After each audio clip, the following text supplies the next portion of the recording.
புதுச்சேரியில் போலி மாத்திரை தயாரித்து நாடு முழுவதும் சப்ளை செய்த விவகாரம் பெரும் அதிர்வலைகளை ஏற்படுத்தியது. இதனையடுத்து இந்த வழக்கை தற்போது சிபிஐ விசாரணை செய்து வருகின்ற நிலையில் இந்த போலி மாத்திரை தயாரிப்பு விவகாரம் எதிரொலியாக புதுச்சேரி மாநில மருந்து கட்டுப்பாட்டுத்துறை தொடர்ந்து தரம் குறைவான மருந்துகளை விற்பனை செய்ய தடை விதித்து வருகிறது.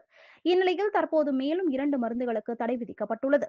இதுகுறித்து புதுச்சேரி மருந்து கட்டுப்பாட்டுத்துறை அதிகாரி அனந்தகிருஷ்ணன் வெளியிட்டுள்ள செய்திக்குறிப்பில், ஹிமாச்சல பிரதேச மாநிலத்தில் உள்ள பிரைமஸ் மருந்து நிறுவனம் தயாரிக்கும் கிரிம்க்ளவ் ஊசி மருந்து மற்றும் சோலன் மாவட்டத்தில் உள்ள பினாக்கில் லைஃப் சயின்ஸ் நிறுவனம் தயாரிக்கும் அசிட்டமால் 500 எனப்படும் பாராசிட்டமால் மாத்திரை போதிய தரம் இல்லாததால் அதனை புதுச்சேரியில் விற்பனை செய்ய மாநில மருந்து கட்டுப்பாட்டுத்துறை தடை விதித்துள்ளது என்றும், மேலும் புதுச்சேரி மாநிலத்தில் உள்ள அனைத்து மருந்து உற்பத்தியாளர்களும் தங்களது நிறுவனத்தில் காலாவதியான மருந்து மூலப்பொருட்கள், துணைப் பொருட்கள் மற்றும் காலாவதியான மருந்துகள் அழிக்கப்பட்ட விவரங்களை சமர்ப்பிக்க வேண்டும் எனவும், மேலும் மருந்து உற்பத்தி மட்டுமின்றி 3ஆம் தரப்பினரிடம் இருந்து பெறப்பட்ட மருந்துகளின் விவரங்களை 3 மாதங்களுக்கு ஒருமுறை மருந்து கட்டுப்பாட்டுத்துறை அலுவலகங்களுக்கு முறையான ஆவணங்களுடன் சமர்ப்பிக்க வேண்டும் என புதுச்சேரி மாநில மருந்து கட்டுப்பாட்டுத்துறை அதிரடி உத்தரவு பிறப்பித்துள்ளதாக தெரிவித்துள்ளார்.